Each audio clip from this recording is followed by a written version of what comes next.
HECO economic cooperation organisation. मौजूदा नाम इसका आया है 1985 में और फाउंडर मेंबर थे पाकिस्तान, ईरान और तुर्की। लेकिन ये ऑर्गेनाइजेशन देखा जाए तो 1964 में ही बन गई थी। MCQs में आए तो 1985 ही लिखिएगा। उस वक्त इसका नाम था RCD, regional cooperation development. Karachi से जो कोयटा तक रास्ता जाता है सड़क, उसको RCD कहते हैं। ठीक है, कराची से लजवेला, फिर पूरा बलूचिस्तान, फिर कोयटा, कोयटा से ज़ायदान और फिर ईरान क्रॉस करते हुए तुर्की तक ये सड़क जाती है। ठीक है जी। लेकिन 1985 में इसका नाम हो गया इकनॉमिक कोऑपरेशन ऑर्गेनाइजेशन। 1992 में 7 मेंबर और शामिल हुए और अब इसमें 10 मेंबर हैं। वो 7 मेंबर थे अफ़गानिस्तान, USSR टूटने के बाद, और बाकी सेंट्रल एशिया की country Azerbaijan, Kazakhstan, Kyrgyzstan, Tajikistan, Turkmenistan, Uzbekistan. तो आप कह लो कि सारी की सारी दुनिया में जो तान कंट्रीज़ हैं, ठीक है, पाकिस्तान, अफ़गानिस्तान के अलावा बाकी तान कंट्रीज़ जो आती हैं वो सेंट्रल एशिया में। यानी अगर कोई आपको बोले भाई SCO का मैप, तो देखें ये पाकिस्तान, ईरान, तुर्की है, ऑफिशियल नाम तुर्की का तुर्की, ये फाउंडर मेंबर है। ये हो गया अफ़गानिस्तान, तुर्कमानिस्तान, और जनाब यहाँ जो है ना ये बड़ा अहम है, उज़्बेकिस्तान, ताजिकिस्तान, किर्गिस्तान, ग़ाज़किस्तान और ये अज़रबैजान। अक्सर सवाल ये आता है कि जी पाकिस्तान से नियरेस्ट जो कंट्री है लेकिन बॉर्डर नहीं मिलता पाकिस्तान से, उसका वो है ताजिकिस्तान। ये अफ़गानिस्तान का वाक़ा बॉर्डर इसको अलग करता है, और ताजिकिस्तान का जो कैपिटल है वो दुशंबे। ठीक है जी। ताजिकिस्तान, और ये देखें ये पूरी ये पहाड़ियाँ, और ये जो इलाका है ना चाइना का सिंकियांग रीजन, यहाँ भी बेसिकली तुर्क मुसलमान रहते हैं जिनको उगियर मुस्लिम भी कहते हैं। ठीक है, ये कभी अलग कंट्री थी। ठीक है, अब यहाँ देखो किर्गिस्तान है। किर्गिस्तान काज़ाकिस्तान की तरह बहुत सारी पहाड़ियों पर मुश्तमिल है।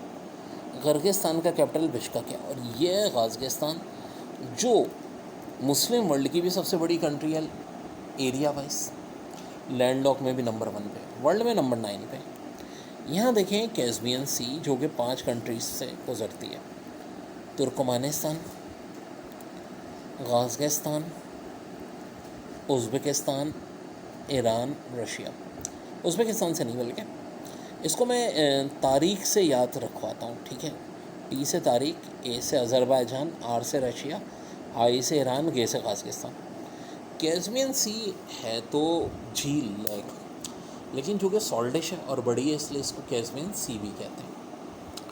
ये आता है कि किन 5, अच्छा ये एरल सी कभी बहुत बड़ा होता था, कैस्पियन सी से थोड़ा ही छोटा था। लेकिन USSR जब था, यहाँ से पानी ना यहाँ पे एक्सपोर्ट किया गया, और अब ये बहुत छोटा रह गया। ये भी सॉल्टिश लेक है, इसलिए इसके नाम के साथ भी सी लगता है। ठीक है, चलो ग़ाज़किस्तान जो है ये ज़ाहिर एक मुस्लिम कंट्री है। नूर सुल्तान इसका कैपिटल है। ठीक है जी, ये रहा नूर सुल्तान जो ग़ाज़किस्तान के साबिक़ प्रेसिडेंट के नाम पे था, और यहाँ भी इन्हीं की फैमिली रूल करती है।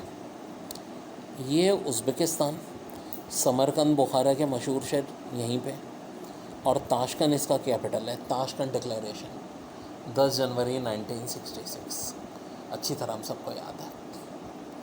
ठीक है जनाब, जब इंडिया के जो प्राइम मिनिस्टर थे लाल बहादुर शास्त्री, उनकी पुरस्कार मौत हुई थी, जिसमें अब इंडिया में एक मूवी भी बनी है ताशकंद फाइल्स के नाम से। यहाँ है तुर्कमानिस्तान, यहीं से ताबी जो हम कहते हैं ना gas pipeline, Turkmenistan, Afghanistan, Pakistan, India, ये भी उसी तरह रुक गया मामला जिस तरह Iran, Pakistan, India pipeline EP का था। इधर है अज़रबैजान। अब देखो अज़रबैजान भी ट्रांसकॉन्टिनेंटल कंट्री है। यहाँ अज़रबैजान है, इसका कैपिटल बाकू है, फिर ये आर्मीनिया है, फिर दोबारा अज़रबैजान है, तो कुछ पार्ट इसका यूरोप में भी है। अज़रबैजान का एक इलाका था निकारागुआ, जिस पे आर्मीनिया ने कब्ज़ा किया हुआ था। 2020 की वॉर में पाकिस्तान और तुर्की की मदद से अज़रबैजान ने निकारागुआ वापस ले ली है, और बहुत अरसे बाद कोई मुस्लिम वर्ल्ड की कंट्री कोई जंग जीती है। यहाँ पर आता है तुर्की, जो कि तुर्की भी हम कहते हैं ट्रांस कॉन्टिनेंटल कंट्री है। देखो बेसिकली एशिया का बॉर्डर ना यहाँ पे है, ओरल माउंटेन, फिर ये ओरल रिवर, फिर ये कैस्पियन सी, फिर ये कॉकाकस माउंटेन, ठीक है, और फिर यहाँ से ब्लैक सी से होता हुआ ये इलाका जो है बे ऑफ फॉस्फोरस के इस तरफ का जो इस्तांबुल है, ये पूरा यूरोप में। अब हम तुर्की की बात करते हैं। देखो तुर्की का ये जो इलाका है ना, कुर्द रीजन कहलाता है। यहाँ जब फर्स्ट स्लेवी वॉर हुई थी तो पूरा तुर्की भी क्रूसेड्स के कब्ज़े में आ गया था। फर्स्ट क्रूसेड की बात कर रहा हूँ। और 4 जो कंट्रीज़ उन्होंने बनाई थी वो इस रीजन में कराई थी। एक तो ये मौजूदा कुर्द इलाके में, एक मौजूदा सीरिया के इलाके में जिसका मरकज़ अलाबेलो था, दूसरा मौजूदा लबनान के इलाके में, और तीसरा फ़लस्तीन, जो कि वैसे उसको इसराइल कहते हैं लेकिन देखा जाए तो फ़लस्तीन ही। और फर्स्ट स्लेवी वॉर बस मुसलमान हारे थे। सेकंड में खलीफा जो थे, बगदाद के खलीफा, उन्होंने हुक्म दिया मोसल के गवर्नर को, और मोसल ये रहा, मोहम्मद नाम था उनका। उन्होंने जहाद शुरू किया और बहुत इबरतनाक शिकस्तें थी। घुरसोट की ये जो सल्तनत कुर्द को इलाके में थी ये ख़त्म हो गई, और सीरिया, लबनान और जो मौजूदा फ़लस्तीन के इलाके यानी यरूशलेम में सल्तनतें थी। 4 सल्तनतें मशहूर हो गई थी क्रूसेड्स की। एक तो ख़त्म हो गई थी और बाकी 3 पे इतने हमले किए कि लग रहा था ये तीनों भी ख़त्म हो जाएंगे। लेकिन फिर पुरस्कार कत्ल हुआ मोहम्मद साहब का। ना सिर्फ मोहम्मद साहब का पुरस्कार कत्ल हुआ, जब मुसलमानों को उम्मीद हो गई थी कि अब शायद, बड़े खुश हुए थे मुसलमान ज़ाहिर इतनी शिकस्तों के बाद एक फतह, कि शायद बैतुल मुक़द्दस वापस मिल जाएगा, वो उम्मीदें भी दम तोड़ गई। लेकिन मोहम्मद ने एक लड़के को पाला था जिसका नाम था अम्मादुद्दीन ज़ंगी। अम्मादुद्दीन ज़ंगी जब बड़ा हुआ तो उसने मोहम्मद का मिशन पूरा किया और सलीबियों को मज़ीद शिकस्तें दी। दूसरी सल्तनत जो सीरिया में थी वो भी ख़त्म हो गई, और अब से लबनान रास्ते में रह गया था यरूशलेम की सल्तनत की से।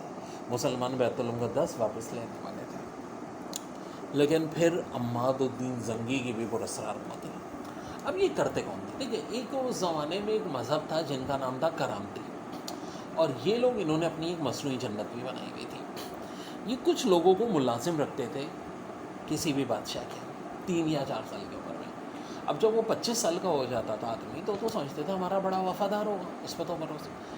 ये करामती ये करते थे कि उस मुसलमान बादशाह को, और धारे इन्होंने बहुत ज़्यादा सलीबियों से इस काम के लिए पैसे लिए हुए थे, इनके लीडर्स भी ले लेते थे, तो ये तीर उनको मार देते थे और ख़ुद अपने आप को भी मार देते थे। अब अल्लाह जाने कि इन्हीं का हाथ था, हिस्ट्री में इन्हीं का नाम लगता है कि करामतियों ने मारा है अम्मादुद्दीन ज़ंगी को भी और मोहम्मद को भी। लेकिन इसकी कन्फर्मेशन, एक वर्जन ये है कि जनाब इन दोनों का जो मर्डर कराया था वो सीरिया के ही मुसलमानों पर उन्होंने कराया था, क्योंकि उनको लग रहा था कि ये सल्तनत बढ़ती जाएगी। एनीहाउ इन दोनों वफात से मुसलमानों को बहुत नुकसान हुआ था। बाद में सुल्तान सलाहुद्दीन अय्यूबी ने सारे इलाके सलीबियों से छीन लिए थे और मुसलमानों की सल्तनत यहाँ तक कायम हो गई थी। आज भी अगर आप देखो तो ये इलाके मुसलमानों के कब्ज़े में। अब अगर हम बात करें, ईरान हमेशा से मुसलमानों की ही यहाँ पे हुकूमत रही, और फर्स्ट वर्ल्ड वॉर में भी कोई इसको फ़तह नहीं कर पाया था। हाँ, सेकंड वर्ल्ड वॉर में ईरान को फ़तह करने की कोशिश ज़रूर की गई थी। ये क्या कहानी थी? देखिए, ईरान उस वक्त हिटलर का इत्तेहादी था और यूएसएसआर का ही पार्ट थे ये सब, जो सेंट्रल एशिया ना, तुर्कमानिस्तान, उज़्बेकिस्तान, अज़रबैजान। तो ब्रिटेन को मसला ये था कि यूएसएसआर से पेट्रोल ख़रीदना होता था और यूएसएसआर के पास, तो ईरान वालों ने बड़ी बहादुरी से मुकाबला किया। लेकिन हुआ क्या, यहाँ से ब्रिटेन ने हमला किया समंदर के रास्ते से, और ऊपर से यूएसएसआर ने। मकसद क्या था कि ईरान हिटलर की मदद ना करे और ईरान का पेट्रोल भी छीने। लेकिन बहरहाल मुकम्मल तौर पे वो ईरान को फ़तह करने में कामयाब नहीं हुए।